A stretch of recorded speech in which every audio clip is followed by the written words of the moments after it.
تسبیح کیجیے. جہاں تک تسبیح کرنے کا حکم ہے تو وہ نماز کے اندر بھی اور نماز کے علاوہ بھی ہمیں اس کی تاکید ملتی ہے اور اس کا بہت فائدہ اور ثواب ہے. خاص طور پر غم اور پریشانی دور کرنے کے لیے اللہ سبحانہ وتعالیٰ کی تسبیح بیان کرنا بہت فائدہ دیتا ہے. اسی طرح نماز کے سجدے کے علاوہ جیسے سجدہ تلاوت ہے، سجدہ سہو ہے، سجدہ شکر ہے،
دو ناموں کو خاص کیا گیا ہے. یعنی ایک جلال کی بات ہے اللہ کے، اللہ جل جلالہ کہ اے جلال، جمال، کمال اور عظمت کے مالک، اور دوسرا الاکرام، عطا اور بخشش کے مالک. یعنی آپ اللہ کی حمد و ثنا بھی کر رہے ہیں اور مانگ بھی رہے. چوتھا لا حول ولا قوت الا باللہ. نبی صلی اللہ علیہ وسلم نے صحابہ کو اس کی بہت تاکید کی اور فرمایا کہ یہ جنت کے خزانوں میں سے ایک خزانہ ہے، اور آپ اس کو پڑھنا شروع کریں تو آپ عجیب و غریب تبدیلی اپنے اندر پائیں گے. فوضت امری الیک، اللہ تیرے حوالے، تو اس کو درست کر دے. والجأت ظہری الیک، اور میں نے اپنی پشت تیری طرف پناہ کے لیے یعنی کہ تیرے شیلٹر میں دی. رغبتا و رہبتا، رغبت رکھتے ہوئے بھی اور ڈرتے ہوئے بھی. لا ملجا ولا منجا منک الا الیک، کوئی ملجا و ماوا نہیں، کوئی ٹھکانہ نہیں، کوئی شیلٹر نہیں مگر تیرے ہی پاس. آمنت بکتابک الذی انزلت، میں تیری نازل کردہ کتاب پر ایمان لے آیا. ونبیک الذی ارسلت، اور تیرے نبی مرسل کو تسلیم کر لیا. تو جو شخص یہ دعا پڑھتا ہے تو اللہ تعالیٰ اس کے لیے راستے آسان فرما دیتا ہے.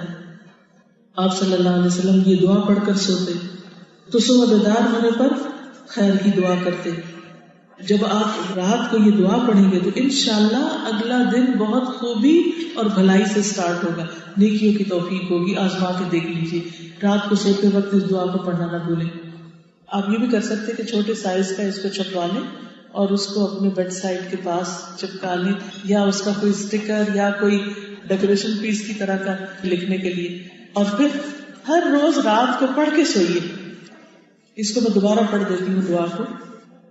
حضرت برا بن عازب روایت کرتے ہیں کہ رسول اللہ صلی اللہ علیہ وسلم نے مجھ سے فرمایا کہ جب تم اپنے بستر پر آؤ تو کہو اے اللہ میں نے اپنے آپ کو تیرے سپرد کر دیا، میں نے اپنا چہرہ بھی تیری طرف متوجہ کیا اور اپنے تمام معاملات تیری تفویض میں کر دیے، میں نے اپنی پیٹھ کو تیری طرف جھکا دیا، تیری رغبت کرتے ہوئے یا تیرے عذاب سے ڈرتے ہوئے۔ تیرے علاوہ کوئی پناہ گاہ نہیں، نہ کوئی نجات گاہ ہے۔ میں تیری نازل کردہ کتاب پر ایمان لے آیا اور تیرے نبی مرسل کو تسلیم کر لیا۔ آپ صلی اللہ علیہ وسلم نے فرمایا اگر اس رات تو فوت ہو جائے تو تیرا فوت ہونا فطرت پر ہوگا، اور اگر صبح کو پا لیا تو بھلائی کو پہنچے گا۔